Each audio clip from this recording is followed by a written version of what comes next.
Welcome to a new edition of the Neon Jazz interview series with psychedelic jazz guitarist and composer Ari Joshua. He talked about his new 2023 release of 10 songs from his vault. For years, he has been one of those musicians who those in the know rave about, but remains under the radar to the public. His music is compelling, and he counts some of the biggest names in contemporary jam, rock, and jazz amongst his many fans. In recent months, he became the founder of Seattle's renowned music school, the Music Factory. He's got a great story. Enjoy this interview. Excellent. Hey, thanks for taking a minute. Thanks for reaching out to the show. Yeah, that's awesome. I love the name.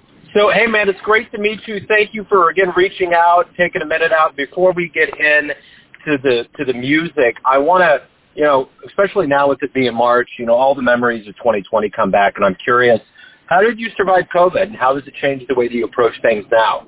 I teach, and I run a music school called the Music Factory, which does music lessons, and we've got about 15 teachers and 150 or so students a week here. And I thought that we were going to have to close the business. There was nowhere to play. There wasn't really a lot of opportunities for artists, and I think a lot of artists were really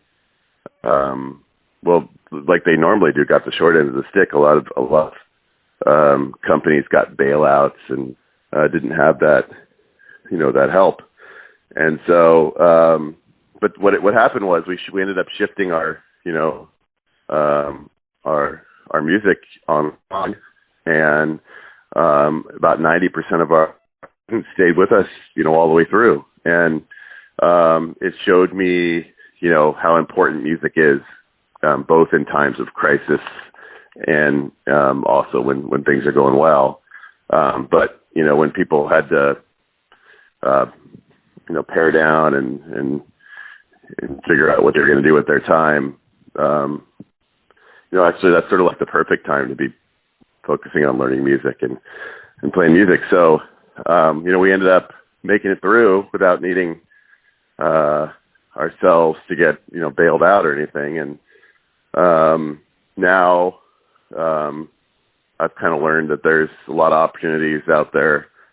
Musicians were home alone, and I got to meet a lot of people and talk to a lot of people and make some new connections with the session that happened in Burlington, Vermont, out there with Ray and Russ. Trey Anastasio had set up this thing called the Beacon Jams, which they did once a week for, I think the Beacon Theater. And the way he did it was he started as a trio or whatever, a small group, and he brought in his bandmates and musicians he wanted to collaborate with. One of the isolate for 2 weeks in a hotel and take a test. And it kind of set up a precedence for me to go out to Vermont and quarantine and make a record with these guys, which I normally might not have been able to do. So that was really special. So talk to me about this release with the Vault and the new material. Kind of explain to me how it feels for it to come out now and just in general. Well, in general, I really, the music industry is a really tough industry, and I love to write music. I love to practice. I love to play music with people. I love to play shows, pencil out. And I think a lot of times I would make a recording and, be afraid that I couldn't get to mix it or master it or make the artwork within a budget that would, break even. But during the pandemic, I was able to really focus my thoughts and think about what I'm doing here and what my priorities are and what's important. And I was able to start kind of working with people, song by song, to mix stuff and get it out and find artwork. And I realized I just have so much music that, I guess, the obstacles got in the way, the obstacles of, just the finances of it and the realities of releasing music got in the way of me sharing a lot of music. And, I was kind of combing through my hard drive, and I've got like at least 300 songs I've written, original songs, and gone into studios and recorded with people, and a lot of times with really great, fantastic, amazing players. And for the most part, the music was just sitting on my hard drive. So it means a lot to be able to get it out and share it, and it's really like its own muscle, like it's like when you're out of shape, you can't just go run a marathon. So just going through the process of getting stuff out, starting just a couple of years ago, it's like a muscle that's getting stronger and getting more comfortable with, and I've just got a lot of music still to make, and a lot of music to share that's sitting on the hard drive. So it's great right now. So how did this music journey begin for you? Talk to me a little bit about where you were born and raised, and kind of how all this became who you are now. Yeah, sure. My family, by various,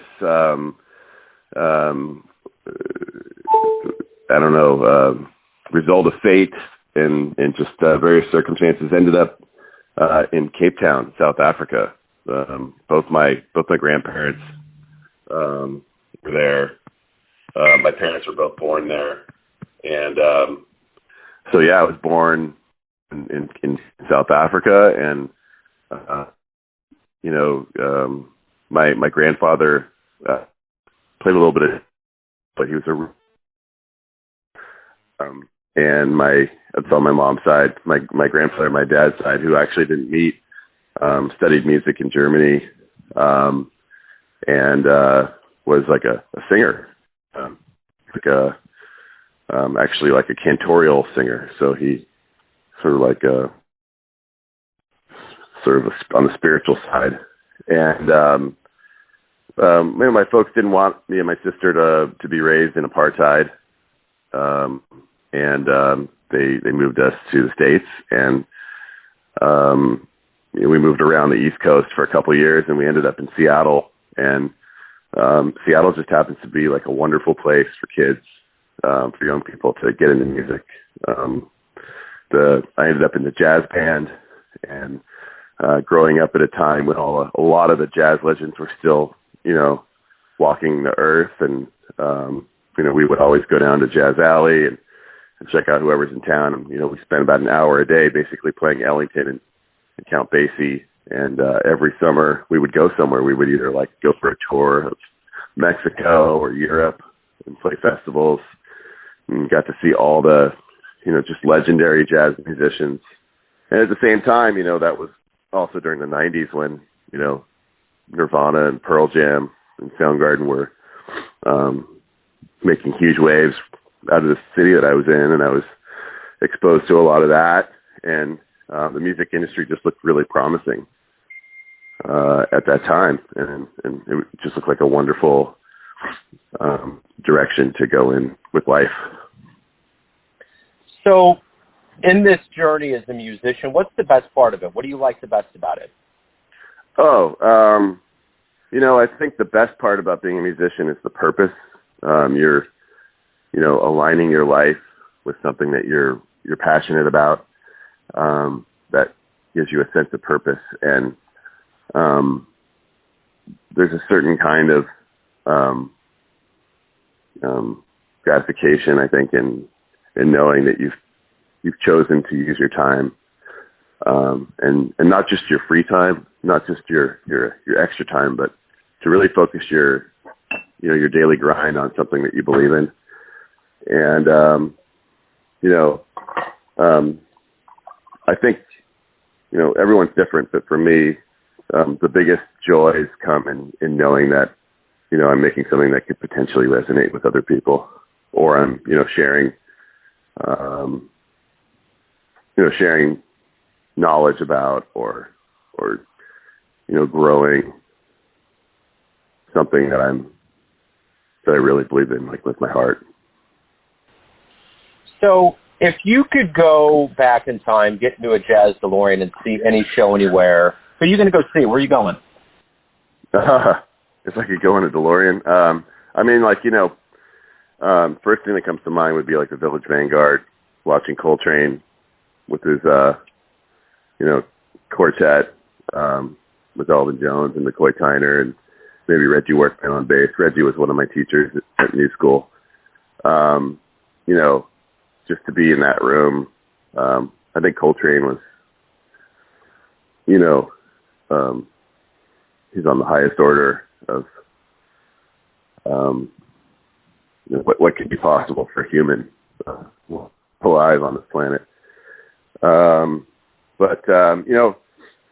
Honestly, like all the music that I saw growing up, like between the age of 12 and 18, was, I can't imagine any better. I saw so much great music in person.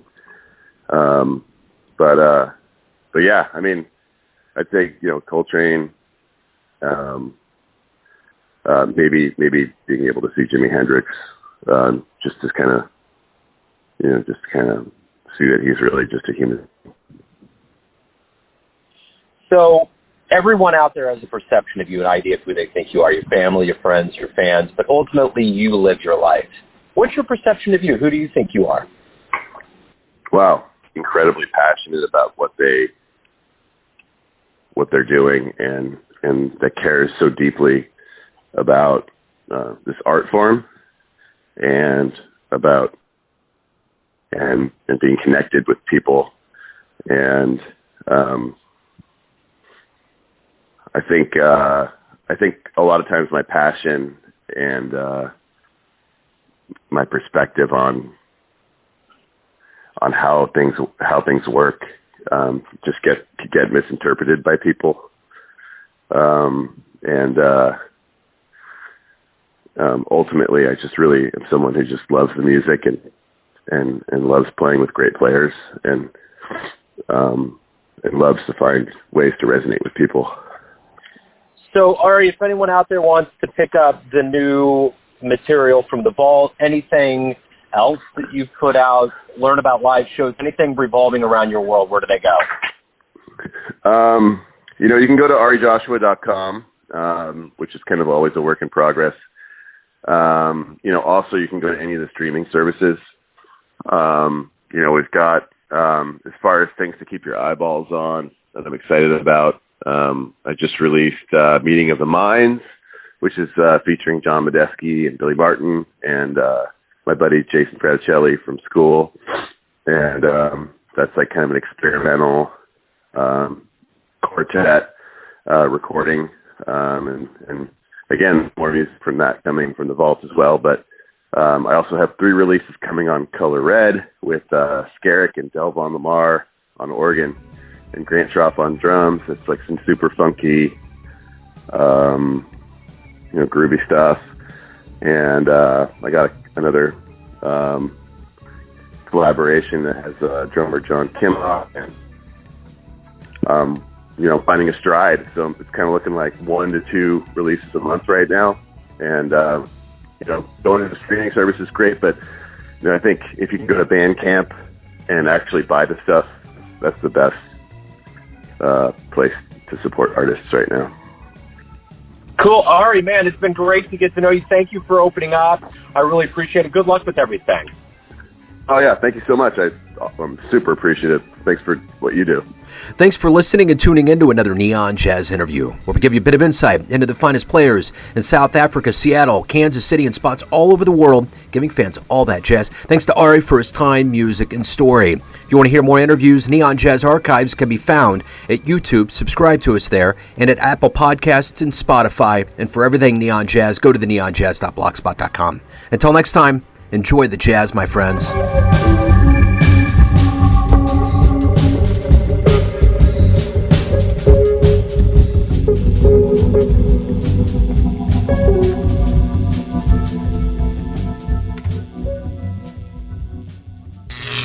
Neon Jazz.